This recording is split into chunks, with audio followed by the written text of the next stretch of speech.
Yo, what up? Welcome to another episode of the Oakland Warriors podcast. I'm Patrick, flying solo. So the Warriors, they lost to the Denver Nuggets in Denver 108-105, and they're now 6-3, 5-2 on the road. And you know what? I'm okay. I am okay, because one thing that being a fan of a dynasty team that has won 4 titles and seeing them go through the highest of highs and the lowest of lows is that you know that the season is a process. It's a long one. And the goals are not to win every game, although that would be amazing and nice. But we've seen what happens when you win 73 games. But the goals are to be healthy come playoff time, to be peaking come playoff time, and to get the young dudes and the new guys used to the bright lights, the prime time, all that stuff, the pressure, so that they can help this team win. Yes, being high up in the standings is important, right? That's really, really important. You want the Warriors to be, hey, top 3, that'd be great. But it's never been about getting that number 1 seed in the past few years, because we know this team can win on the road, right?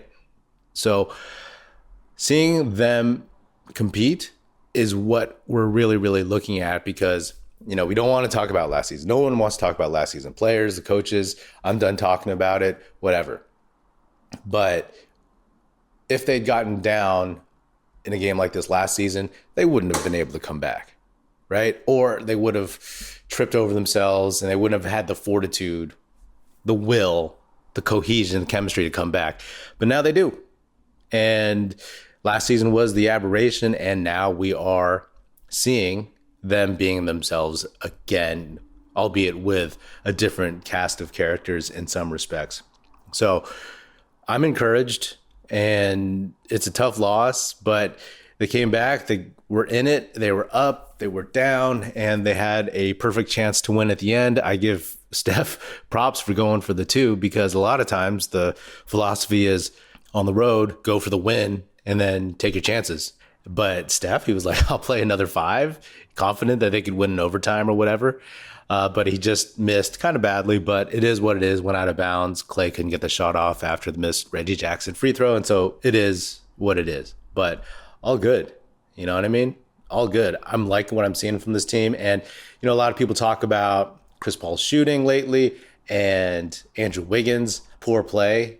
Yeah, I mean, sure, those are concerning. But at the end of the day, we know, you assume that everything will trend back to their averages, right? It'll all go back to the mean. And even if Chris Paul doesn't shoot as well, the 37% he shot from 3 in his career, and even if Wiggins' numbers are a little less than they have been the last couple of years, then, hey, you know, they're winning now, and that will still be likely okay, assuming guys are overall healthy. So everything is trending in a positive direction, and I mean, it's a good product to see on the court, right? Last season, if you just want to talk about basketball and entertainment as a product, it was garbage. We deluded ourselves that they were going to turn it around, but, you know, obviously it wasn't going to happen. But this is something that we could really, really hang our hats on, this team, and how they're just going about all their business.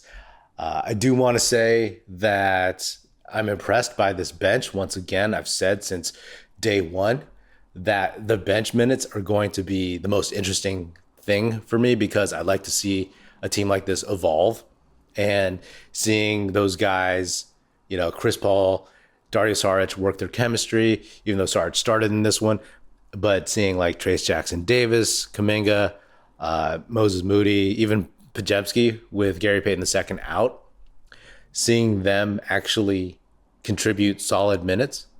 I mean, these are all positives, right? All these minutes these guys are getting on the road. I mean, usually rookies, we all assume that they were going to be in Santa Cruz for a stretch, right? When you're on the road. And then when they're back in the Bay at home, that's when they, you know, show up with the big league club. But no, they've been on the road and they're contributing. And you love to see that.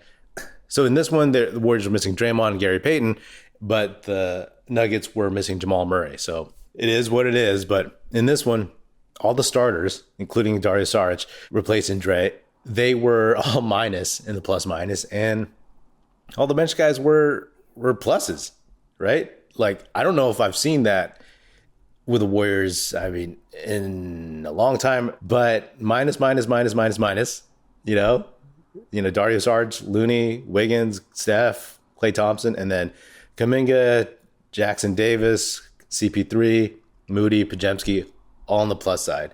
And that's good. You know what I mean? Like, I'm not sitting here trying to just have moral victories or whatever like that, or look on the bright side, but this is real. This is the process of this whole season. And I'm very, very much encouraged about what I'm seeing. Another effect of Jordan Poole getting moved is that Moses Moody steps into that backup shooting guard slot. And we know that he's needed more minutes, and you're seeing the benefits of that. Again, I've talked about how he's not the most athletic player. You guys have seen that. We all know that. But he's a heady dude, and he tries to do the right thing all the time. And he was solid in this one. He's getting closing minutes for the Warriors. And that's another thing. A lot of these guys on this team can close, depending on the matchups, depending on who's hot and who's playing well. So that is a plus.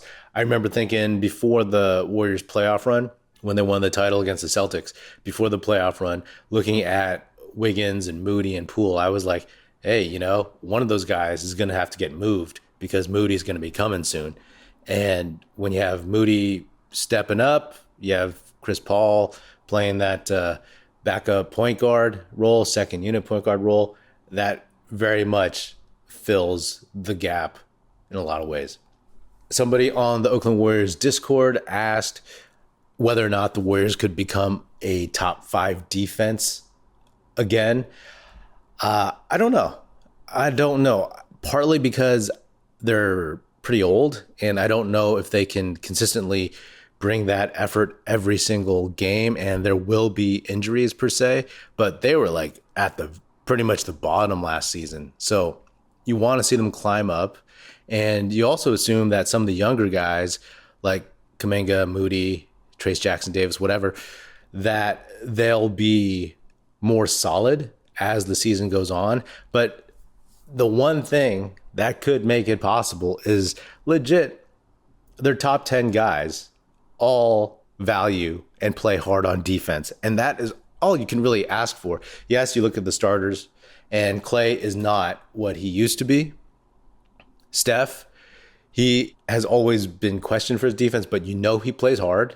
And he's stronger, and he's good. He's good on defense. And then you look at the second unit. You got Kuminga. You got Chris Paul, who's older, but always been tough as nails on defense. Saric, he fights. He fights, right? He's not just sitting there like taking it. And then you got Gary Payton II and Moses Moody. So all those guys can play defense pretty well. So right now, I think they're like in the middle of the NBA in terms of defensive rating in this early season, but I do believe that they could trend upwards. I don't know if they will get to top 5, but who knows? I would love to see that. I would love to see just top 10, top 7, of course. In terms of the second unit, the potential of it is pretty high, obviously, because you have the young dudes who can excel at their own rates, but it's up there. I said over the summer that this team is probably going to be better than the last finals team, but every other team looks to have improved from then as well. They're all better from then. But, the second unit, it might not be the best Warriors second unit yet, because that first finals team, you basically had a bunch of starters coming off the bench with like David Lee, Leandro Barbosa, Sean Livingston, Andre Iguodala. Throw in Maurice Spates or Festus Ezeli in that, you know what I mean? And then the first Kevin Durant team, maybe in the second one too, with like David West, Livingston, Iguodala, those guys, that was still pretty good. The one from a couple of years ago wasn't as deep, right? Legitimately, the Warriors, I feel good about like 10, 11 guys, maybe 12 actually, if you include the rookies now, right? So I don't know if 2 years ago that was true, because you went deep with Gary Payton II, Bielitsa, Otto Porter Jr., Andre Iguodala, Damian Lee, Scott Anderson. Maybe there's somebody else I'm forgetting, but like I like this unit overall, top to bottom. So it has potential, especially because, like I said, there's those young dudes who could surprise and hopefully do as the season goes on. Anyway, like I said, I'm just happy to see a team that, plays together and plays with that joy, even in a losing effort. I said all last season, second half of the season, it just felt that the Warriors played with like fake joy. They were trying to manufacture that joy. If you remember, I looked up this game when the Warriors dropped 20 3-pointers at home against the OKC Thunder last year, and everybody was spazzing and happy and chest bumping and jumping into each other, all that stuff.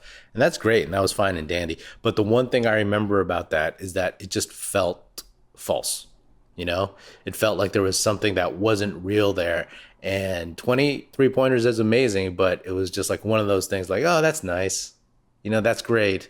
And the energy, the competition, the ability to enjoy playing with each other, you just didn't feel it, but you feel it now.